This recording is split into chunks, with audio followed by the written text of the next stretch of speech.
So when I was disfellowshipped, I got disfellowshipped when I was 17.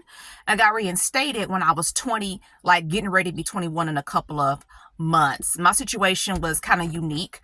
So the way it happened back then was I was done with baby daddy, right? Who ended up being my JW ex-husband, right? That's same person, if you know my journey. But I was like, it was a mess up situation where it was like I ended up getting pregnant with child number 2. But I was just like, I was done for the most part. At a certain point within that pregnancy, I was just done. So I ended up getting reinstated, a few months before I actually had my son, who's now 20. But when I was disfellowshipped and looking back and doing all the healing work that I'm doing now, it's terrible, the level of healing work, and that just came from that area of my life when I was, and then to see how disfellowshipping has changed. So for disfellowshipping to be something that has changed so drastically, like when I was disfellowshipped, it was brutality. It was just brutality. The way I was first, it was brutality, and especially the way that I was treated. It was like on a whole nother level. It was bad. It was bad. And you could even see that, in my play when, about 15 minutes into my play, when I talk about one of my main monologues, and it's actually the way my self-published book starts. You're ugly, you're stupid, you're fat, you're dumb. I was allowed to be talked to like that in my JW home because it's like, this is all your fault. You did this, you did this, you did this completely. Now you look at it and it's like, okay, emotional abuse, hello. But just getting kicked out the house all the time. There's a whole lot of my journey that you just can't really publish, right? It's just my play's only an hour. So it's like a whole lot that, is not in there. But when I got disfellowship, it was, for me, my experience, it was bad. And the whole thing about it was I was in a relationship with a narcissist who was raised as one of Jehovah's Witnesses, but he didn't care. He wasn't baptized. He did not care. I talk about that in my play too, being engaged, to be married. Like my getting reinstated and being with my family is based off of us getting married, and you're like cheating on me. And it's like, oh my, the devastation. You're cheating on me. I was trying to get reinstated. The devastation of that. And now I'm looking like, oh my God, this is so abusive. Like, why? When was you going to tell me the truth? What if we really got, we divorced now anyway, but I'm just saying. Just disfellowshipping for me. Terrible part of my life. It's just, the healing journey is messy. And I heard someone say just about a lot of things in general, like we all messed up.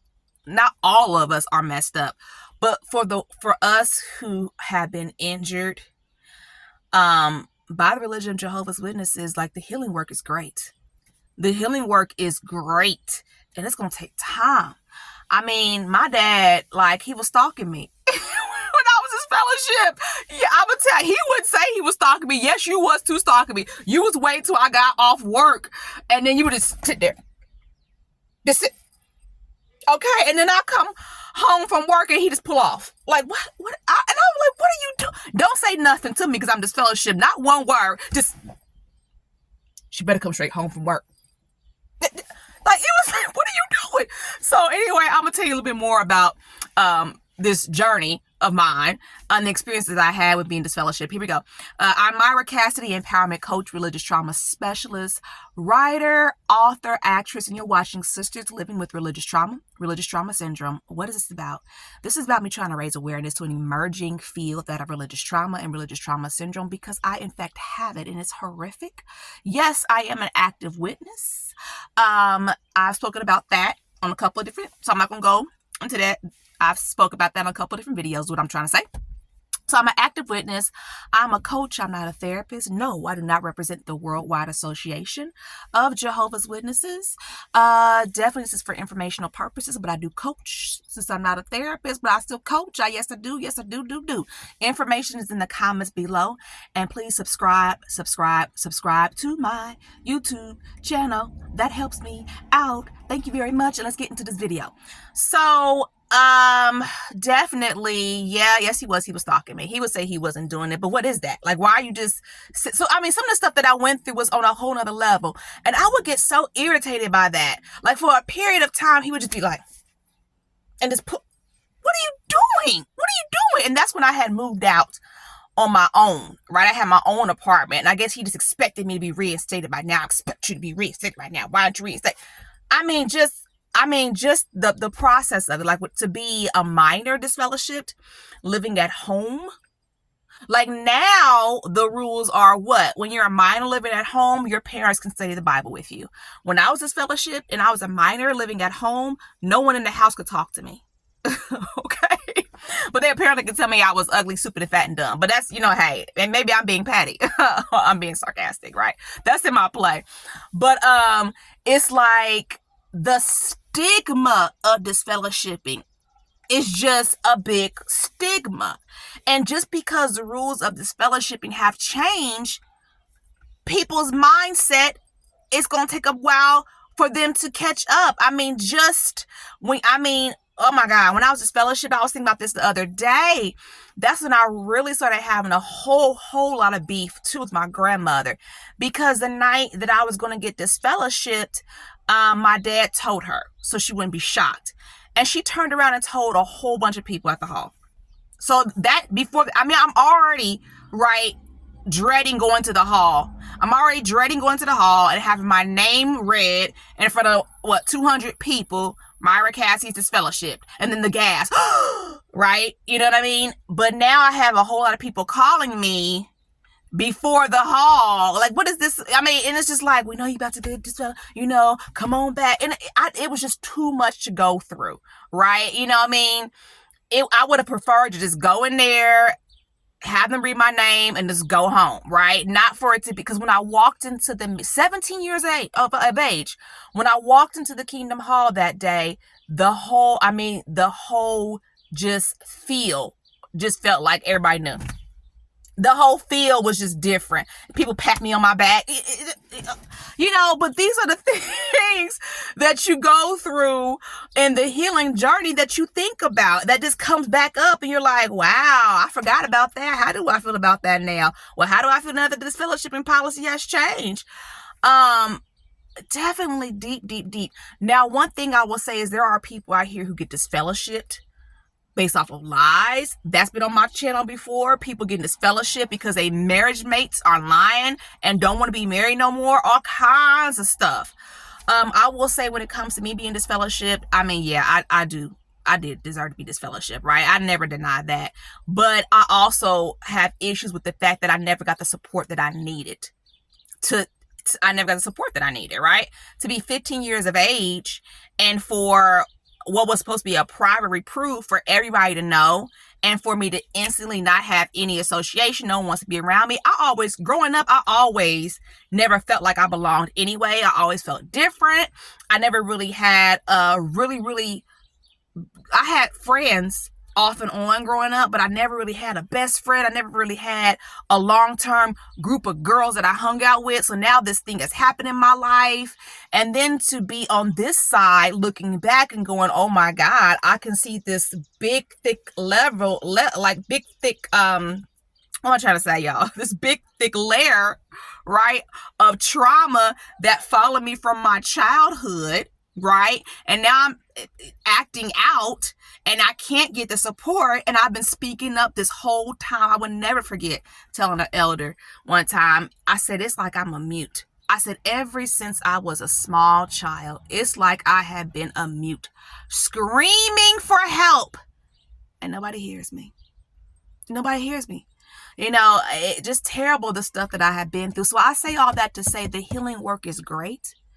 There's a lot of healing work that just needs to be done. And not this, the religion of Jehovah's Witnesses is very, very specific. It's a lot of different levels to it. But when we're talking about religious trauma, like, it's a lot to understand. It's a lot to learn. It's a lot of it's just things like this I just think about. So I wanted to share this information just to encourage, individuals to really get into this field of religious trauma. It doesn't matter if you're, if you want to specialize. I mean, whatever your faith-based background is, right? I just encourage people to get into this area of religious trauma because there is such a need for really, really good therapists who can understand and meet people where they are, no matter what religion they come from. And it takes an art, it takes a craft, it takes studying, it takes listening. Even in the realm, I don't know anything else than being a witness, but even there, my perspective being an elder's daughter is so different than other people that I've had the privilege of working with, right? Because I grew up an elder's daughter, so there's certain things that was just my life, right? Which is also a big reason why the healing work is so hard for me, because my family is so well known in the city. I grew up with my dad always giving talks at different congregations, so you always knew different people.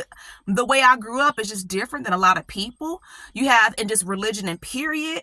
In religion, period, you just have some families that were more, those really, really into it families, or I don't even want to say like